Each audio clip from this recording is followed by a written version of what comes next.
toda la comunidad educativa normalista y al público en general. Quiero hacer una reflexión en torno a la situación actual por la que atraviesa el país y nuestra ciudad. Voy a tratar de hacerlo siguiendo nuestro enfoque pedagógico institucional, el cual se centra en la problematización. Para ello recurro a una serie de interrogantes sobre los que intentaré construir unos argumentos. Quiero advertir que expresar unos puntos de vista sobre la realidad del país es parte de nuestro ejercicio como educadores.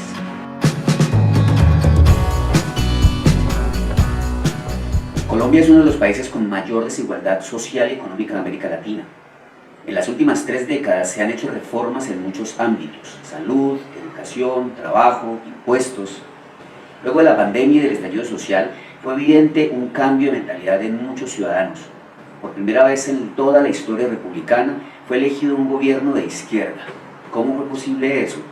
Aquellos miembros de unas élites políticas creen que formar ciudadanos en unas aulas de clase solo debe limitarse a operar contenidos. La libertad de cátedra y su ejercicio formativo es algo que está peligrando, porque la quieren confundir con adoctrinamiento, instrumentalización o proselitismo. Aclaro que la ley me obliga a defender la institucionalidad y hablo desde la iniciativa de una Colombia humana, inscrita como fundamento del actual gobierno. Así como también es válido el ejercicio de la oposición. Para fortalecer la democracia es necesario formar un ciudadano libre pensante, capaz de formular y llevar a cabo su proyecto individual en relación con el proyecto de sociedad que se quiere. Una tesis que defiendo es que esa formación ciudadana y para la vida que llevó al estallido social está en manos de los medios independientes y alternativos de información. No voy a entrar en detalles, pero el acceso democratizado a la información solo fue posible cuando Internet permitió otras formas de producción audiovisual. Un ciudadano es un sujeto capaz de participar en un proyecto de nación, alguien que permita su desarrollo y progreso tanto individual como colectivamente. No se puede medir qué tanto se ha formado un sujeto solo con los resultados de las pruebas estandarizadas. Es más una consecuencia evidente en el plano social. Si ese sujeto es crítico, participativo y productivo para la sociedad, esas mediciones serán solo una consecuencia. El resto lo vemos en las calles, en los parques, en los lugares en que habitamos e interactuamos. Dudo en que la aspiración de una paz total sea entendida como una ausencia de conflicto, recordando a Zuleta. Una sociedad que convive considerando el conflicto no ve en la violencia su respuesta. Poner carros o motos bomba, tráfico de drogas, apropiarse de los recursos públicos, ver niños en los semáforos, personas en la indigencia, es un muy mal síntoma social. En los países en que se han alcanzado grandes avances sociales, la calidad de vida y el bienestar de su gente está garantizado. Probablemente sus resultados en esas pruebas sean altos. ¿Por qué ocurre esto? Quizá por parte de sus estados se han dado las condiciones para que la formación de su gente sea lo primero. El magisterio no rechaza la medición ni la evaluación, rechazamos la indiferencia de los gobernantes o legisladores ante la urgencia de dar condiciones esenciales para garantizar una educación digna, para que sus ciudadanos participen en la vida diaria y en la sociedad, alcanzando el desarrollo del país.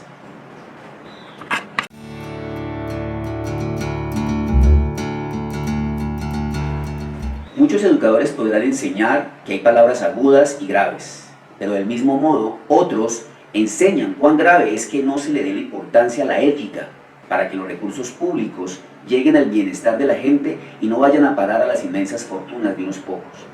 Muchas instituciones educativas con altos resultados académicos en las pruebas ICFES han formado a muchos de nuestros legisladores y gobernantes, los mejores colegios de Colombia, ubicados en los primeros lugares en la medición. Sin embargo, seguimos escuchando cómo estas personas de bien, con la mejor educación, siguen estando involucradas en casos de corrupción.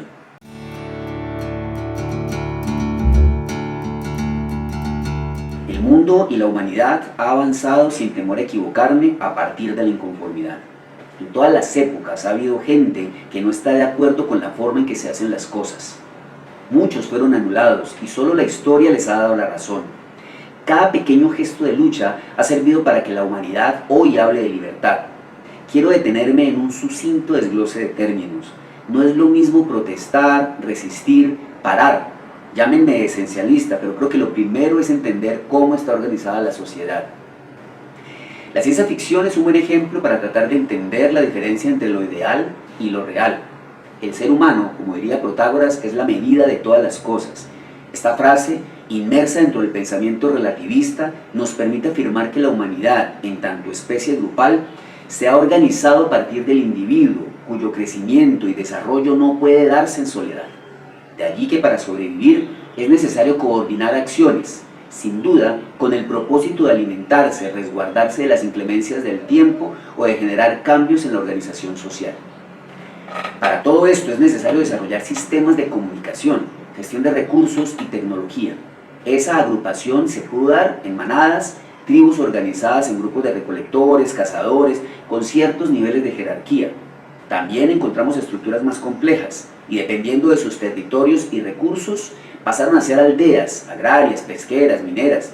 Luego se convirtieron en pueblos, luego en ciudades, reinos, imperios y más reciente los estados-nación.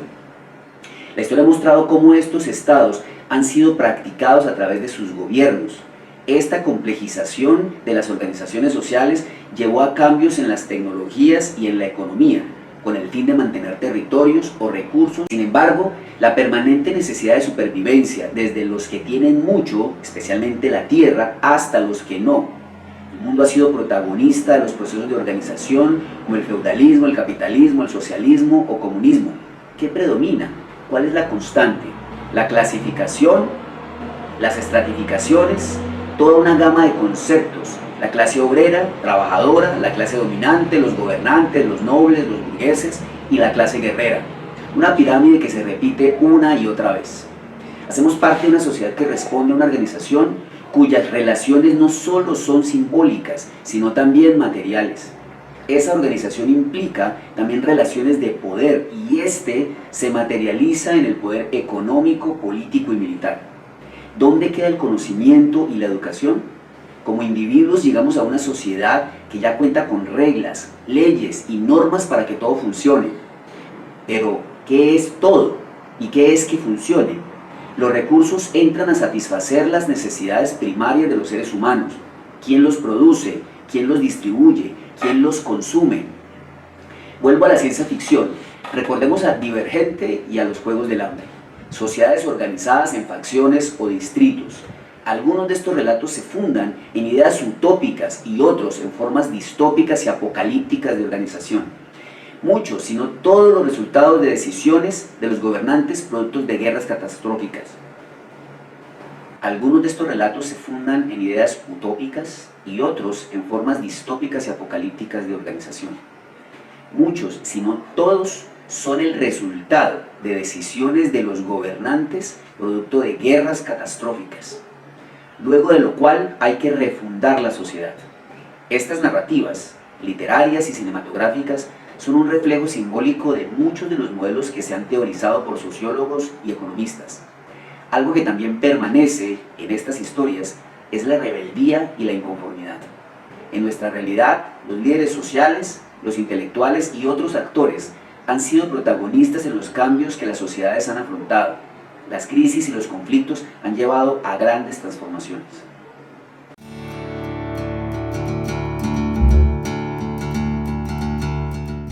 Las formas en que la inconformidad y la molestia se manifiestan es múltiple. La protesta social en una sociedad como la nuestra es el derecho que tenemos como ciudadanos a expresarnos cuando no estamos de acuerdo con alguna práctica o actuar de los gobiernos o empleadores. La protesta se pone en funcionamiento a través de estrategias organizadas de movilidad social o discursiva. Una marcha es una actuación, es una movilización de la sociedad en el terreno simbólico más representativo de una sociedad democrática, la calle, las arterias de nuestra organización social. Un mecanismo para que la reclamación sea escuchada. Dependiendo del contexto, un paro tendrá unos determinados impactos. Algunos buscan generar una incomodidad para que se tomen decisiones en favor de quienes reclaman. En la coyuntura actual, en el contexto educativo, esta incomodidad es para quién y quiénes salen favorecidos por la decisión de no estar en las aulas de clase. Quiero enfatizar en que no es lo mismo, aunque hacen parte de la expresión máxima de la protesta, un paro, es decir, la no ejecución de labores propias del sector productivo, una marcha, un mitin, un plantón y un sinnúmero de formas más. En el contexto de la manufactura o los servicios, se pone en riesgo la producción o distribución y por ende las posibles ganancias. En ello puede radicar la necesidad de establecer acuerdos inmediatos o por lo menos rápidos. El objeto de negociación es la fuerza de trabajo, no tanto el producto que se manufactura o el servicio que se presta. ¿Pero por qué tiene impacto? Porque este producto representa para el dueño de los medios de producción más valor del que representa la fuerza de trabajo. De no ser por las luchas sindicales, el empleador solo cambiaría la fuerza de trabajo. En el contexto educativo, considero, es diferente. No hay productos que caduquen, no hay pérdidas para el empleador, de pronto su imagen y popularidad. Entonces, ¿qué es lo que se afecta? Nuestros niños y jóvenes van a estar solos. Esta expresión no significa lo mismo para mí como educador que para aquel que la dice en el ámbito de la legislación, pensando en la educación como un servicio. Yo pregunto, ¿es incompatible la marcha y el paro con mantener el contacto cara a cara con nuestros estudiantes? ¿Es tan desquiciado que se puedan hacer ambos? Puedo decidir no cooperar, es decir, parar con la entrega de valoraciones, informes, etc. Pero no debería dejar a mis estudiantes a merced de su propio criterio, aún en formación. Porque la información que circula en las redes o en las pantallas debe leerse críticamente. ¿Y quién hace esto? Por iniciativa propia, los estudiantes en general no van a buscar cómo mejorar sus procesos de lectura y escritura. Por su cuenta no van a desarrollar procesos de estudio o de aprovechamiento de ese tiempo libre. Así se lo diga su maestro. ¿Cómo conecta el significado la expresión de que en la calle también estamos formando? La calle forma, estamos de acuerdo, pero ¿cuál formación? ¿Cuál es el rol del maestro para mostrar cómo se conectan todas estas ideas? Tal vez unos pocos estudiantes tengan más conciencia, quizá producto de su formación en casa, de padres que han accedido a una formación humanista. Ellos quizá podrán aprovechar el tiempo en actividades que enriquecen su pensamiento o su salud, en prácticas artísticas o deportivas. Pero seamos honestos, la realidad de un país como el nuestro es que las familias permanecen más tiempo en actividades laborales que impiden o limitan la posibilidad de compartir el tiempo con sus hijos. En nuestras instituciones de educación pública, la gran mayoría de nuestras comunidades está compuesta por familias de clase trabajadora. Otras probablemente son emprendedoras y se ocupan de los negocios para sostener la economía familiar.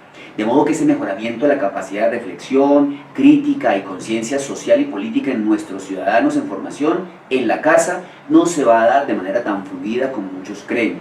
Y si fuera así, entonces la era del maestro que forma en el pensamiento, en las habilidades comunicativas, ha llegado a su fin. Dejemos entonces la formación a YouTube, a TikTok o a ChatGPT. Lo que sí puede ocurrir es que las familias generen un cierto rechazo o incomodidad. Este fin de semana me llegó un derecho de petición de un padre de familia inconforme por la pérdida de clases, pérdida sostenida en el tiempo. De modo que pensar que la incomodidad esté para los gobernantes o legisladores puede ser un error. Creo que es más bien la estrategia por la cual se va a seguir estigmatizando, desacreditando, desprestigiando el sector educativo. Es hora de cambiar la estrategia.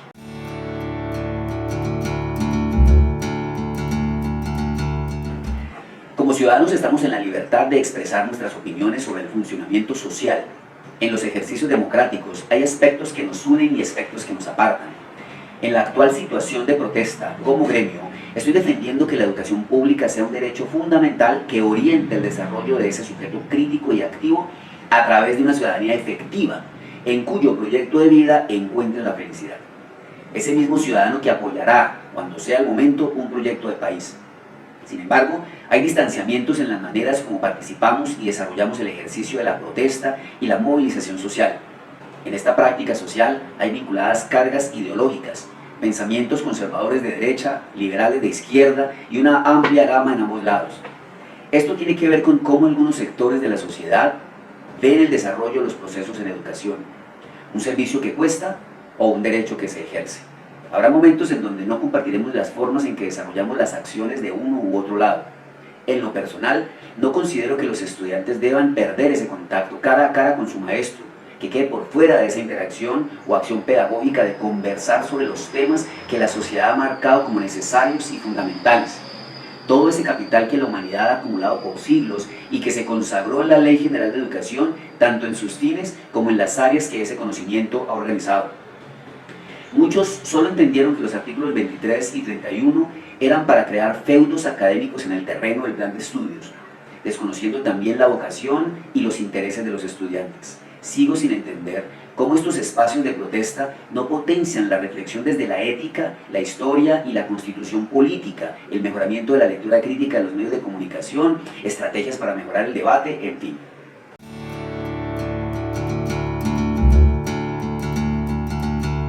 La Ley General y la Ley 115 reformaron el sistema educativo en Colombia en los años 92 y 94.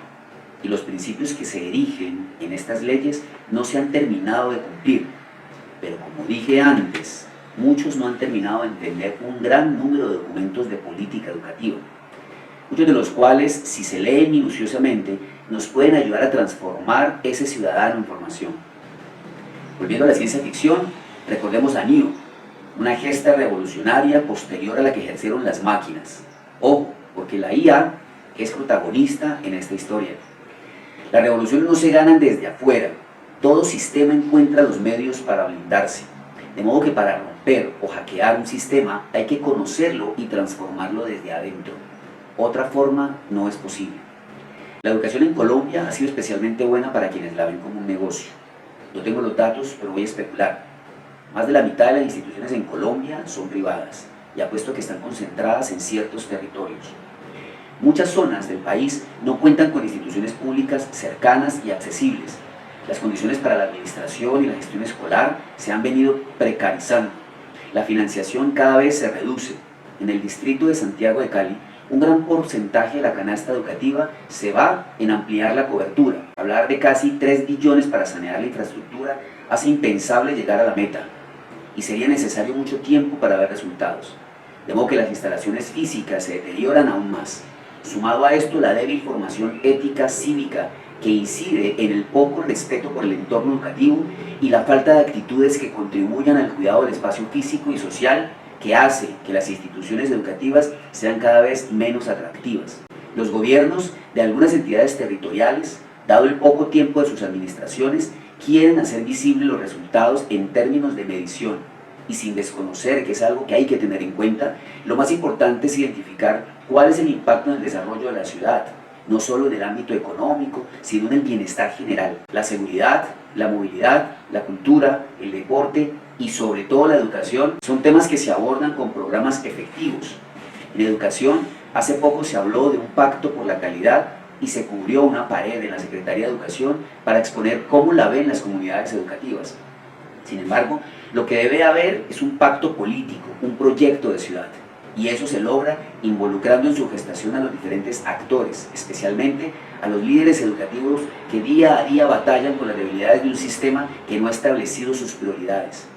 La participación no se trata de que se haga lo que cada quien desea, sino para determinar los puntos de encuentro. Cali está próxima a cumplir 500 años el mismo año en que la Escuela Normal Superior Farallones de Cali cumple 100 años. ¿Cuál va a ser el rol de la institución para que en los próximos años sea un hecho el desarrollo social, cultural, deportivo y económico de este bello distrito?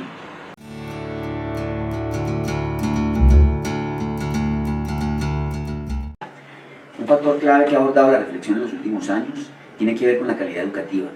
Salen muchos a criticar por qué Colombia está ubicada en los últimos lugares alrededor del desarrollo académico y de los aprendizajes de los estudiantes. ¿Qué significa calidad? ¿Cómo y quién la percibe? Se ha construido todo un universo discursivo que tiene su fundamento en la manera como las empresas organizan su funcionamiento. Es un concepto hijo, sin duda, del modelo capitalista de mercado. Calidad, competencia, resultados.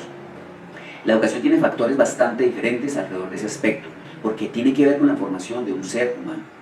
No es un producto comercializable. Este es otro de los puntos que me aparta de las maneras como se lleva a cabo la protesta en el sector educativo. Me aparto de la concepción de calidad, competencia y resultados que los modelos neoliberales izan. El mercado nos ha acostumbrado a ver el éxito desde el tener y desde el mostrar. Consciente o no, las personas exhiben lo que consideran su éxito. Pienso en la calidad de vida humana como la capacidad de una persona de ejecutar su proyecto de vida y que el resultado es una sociedad más amable, tolerante y organizada. Y si me aparto de esta concepción mercantil, también lo hago, como mencioné antes, de las formas laboristas tradicionales de protestar. Lo que se pone en juego acá no es un objeto de negociación para un resultado inmediato. Lo que se arriesga es a nutrir la indiferencia social de una mayoría.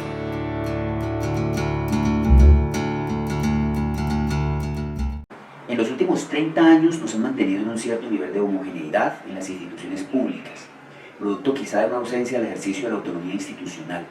Hacer una lectura contextualizada, crítica e innovadora de las políticas educativas puede verse como una amenaza.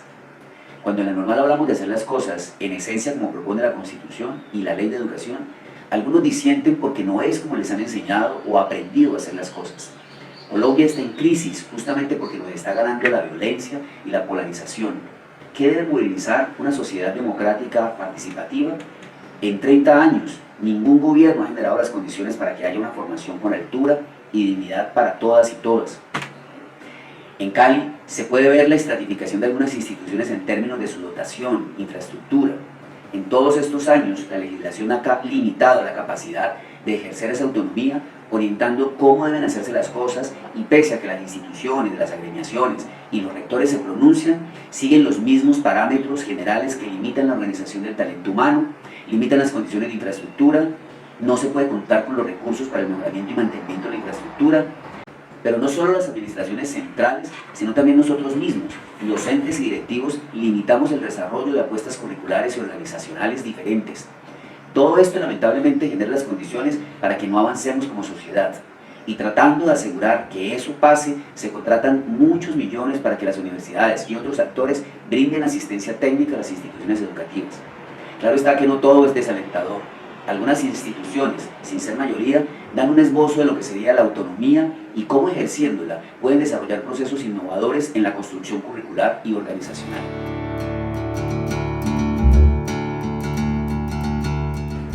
Saliéndonos un poco del tema de la ley estatutaria, no nos hemos fijado en lo que pasa aquí. Actualmente nos estamos viendo en serias dificultades para dirigir y administrar las instituciones educativas. ¿Cómo se está gestionando la educación en Cali? Somos 92 instituciones educativas con más de 340 sedes.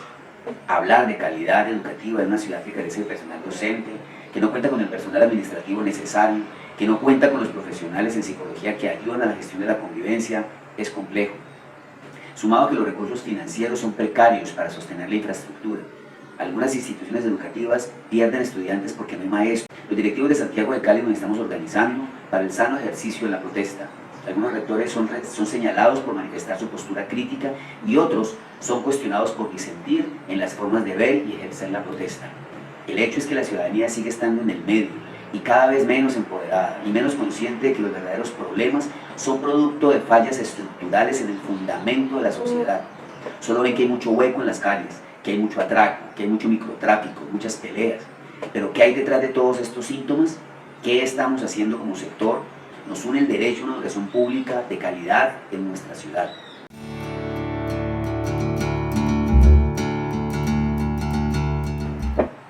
Con tristeza pongo en la opinión de la comunidad mi descontento por la manera como algunos profesores de la institución quieren desacreditar y descalificar mi postura como directivo, la que he expuesto en este video como un llamado de atención general.